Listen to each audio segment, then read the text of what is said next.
Thanks for watching the last video. I hope you guys enjoyed that. On this one, we're gonna go over a few games that you can play as parents to help your kids have more fun and learn some basic fundamental Gracie Jiu-Jitsu techniques. I have my partners here, Alex and Micah. They're gonna help me demonstrate the games for you guys. So here we go, let's get started. I hope you enjoy. All right, so here we go. Let's get started on some of these games that we can play with our kids. The concept behind all of these are focusing on positions and different techniques that your kids can hit not only in competition, but also in a self-defense situation. So one of the most important setups is being able to retain the mount. So our first game is mount retention. It's basic. All right, so my partner Alex here is going to hop full mount. So meaning both of her knees are on the ground, if she can get both knees on the ground, and we want to have a good mount with both of her hands on the ground as wide as she can get them so she can be low on me, and this is where she'll be able to hold on to a good mount. So I'm going to go through a couple of different situations where she might face when trying to keep the mount, and she's going to use her good technique to stay on mount. So my first one is that I push up on her, so she's going to swim her hands through, that's perfect, and her hands come back down to mount. I push up, she comes right back down. If I try to push her to the side, boom, she grabs my head and she posts with her hands so that she doesn't fall off. I push her to the other side, boom, she does it again. She's doing great here. So I push up, she swims, I push her to the side, she grabs my hand and she posts her hand. Then I might roll. So when I roll, I reach through, I roll, she lifts her leg up, look at that, that's perfect. She lifts her leg up so that I don't catch her leg and turn her into a pancake. And I roll, she follows. That other hand is on the ground, she's like a tripod. I go to the other side, she switches her legs up, she stays on top, boom, I land back to my back, she goes back to her mount. All right, so we just did mount retention with Alex, who is smaller in stature. Now we have Micah, who is quite large in stature. Actually, Micah is about my same height here. So with a larger kid, I can move a little bit faster, same basic techniques, but I don't have to worry about smushing him so much. So I give him a little bit more of an advanced look. Same techniques, just a little bit faster. So Micah starts off in a good mount, hands on the ground, knees on the ground. Now this time when I push him, I can push him a little bit harder and he swims his hands back down. I push him to the side a little bit faster. He grabs my hand and post, push to the side, grabs my hand and post, and then I might switch right off to the roll. He stays on top, I roll the other direction, he stays on top, I come back to my mount, and I push him, he swims. Same games, just a little bit faster if your child is a little bit bigger. All right? Yep. All right, game number 2. We just saw that mount is a very dominant position where the kids want to keep a hold of. Sometimes you're not so lucky, you end up on the bottom, so the kid will need to be able to know how to get out of mount. So here's a good game to practice that. So Alex lays on her back here, I take mount on her. Here's one thing to remember, my son, he's 5 years old, he hates being on the bottom of mount. So when I play this game with him, he has to be in a good mood. I don't want to force them to do anything that they don't want to do. So if they just don't feel like playing the games for that day, don't play the games. If they don't want to be on the bottom, they want to be on the top, let them be on the top for that game. This one, Alex, she's a good sport, so she's good with being on the bottom. I start off in mount. Look at that posture, it's great. She has her elbows to my knees. She has her knees bent so that she can move. Now I take a good mount, I put my hands on the ground. Alex has 2 choices. She can upa me, so wrap, trap, and roll, or she can hip escape. She grabs that arm, go ahead and grab that arm, Alex. She pulls it to her chest, she steps over my leg, she gives me a big bump and roll, and now she's on the top, and now her next step will be to pass my guard, and she gets to mount. And if we wanted to, we could go back to the game we just played with mount retention, but we're gonna keep it moving for the video. So I hop back up to mount. This time I give her a little bit of a different look. When she grabs my arm this time, I pull it away. She grabs, I pull it away. So now she might say, let me just hip escape. So she goes ahead and frames on their leg. She does a nice hip escape, one leg then the other. Look at that, great technique. Now she has guard. That's better than being in mount. I hop back up. Alex is very advanced. She knows how to put the 2 together. So this time she starts off with her upa, so she grabs my arm, but instead of getting upa, I raise my leg up. So Alex, being the smart one, she goes ahead and she starts off and puts me back in her guard. So we have 2 basic techniques to get out of mount, and then you can always mix them up together. All right, so we're back here with Micah.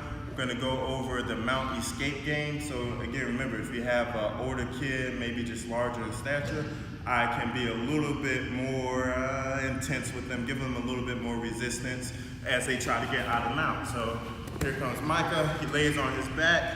I'll hop up straight to mount here, knees on the ground, hands on the ground. Now Micah has the same 2 escapes to get out of mount. So he can wrap, trap, and roll, or he can hip escape. He goes for wrap, trap, and roll. He rolls, boom, he has it. Remember, he has to pass my guard here to be able, before he finishes up. So he pushes my knees down, passes up to mount. Boom, all the way up to full mount. Beautiful, that's good. Good technique. We switch up. He comes back to the bottom. I have mount.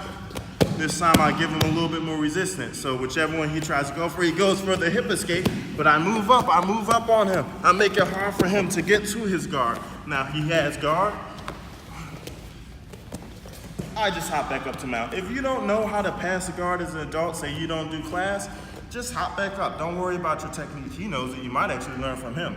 All right, so now we can combine the two. He can go either upa or wrap or hip escape. I resist the upa, so what does he do next? Pulled my arms out, so now he can hip escape. There we go, mix it up. All right, guys, so this next game has many names. You might see it under crazy legs, logo legs, spider legs, whatever it is. At the end of the day, the point of the game is to help the kid learn that after you get the takedown, sometimes you have to get past the legs or the guard before you get to mount, which is your dominant position that they're looking for. So in this game, Alex is gonna go ahead and stand up. Beautiful standing in base, and I lay on my back. Now, here are the crazy legs. She wants to get past this, and I can make it as hard or as easy for her to get past as I want to. So as she goes past, the key is for her to get a hold of my leg. Boom, she pushes it past, and now she has a great cross mount. All right, she actually had great technique. I didn't make it super hard for her. If she stands up, we do it again. This time, I move around a little bit more. She tries to hold on to my legs. I pull them up. She has to switch off. And then she pushes legs. Beautiful technique. She gets to the side, she pushes those legs down, and she gets to her side control position. All right, now we have our bigger partner, Micah here, same game, a little bit more intensity. So Micah stands in base here for me. I lay on my back. He has to get past my legs. So this time I really put my legs on top of him, and I can use my hands a little. I make it a little bit hard for him to get to mount, boom, but he gets there. Stand up, let's do it again. All right, legs start moving. Maybe this time I try to trip him up a little bit. That's always fun. Throw the legs, and he gets to the side. Good. All right, so the next game, again, you might see it under different names. Crazy Horse is what we call it here, and it's a basic game to train the kid to be able to hold on to back mount, which is the most dominant position they can get to. So if they get there, they need to be able to hold it. All right, so I start off on all fours here, and kid hops in.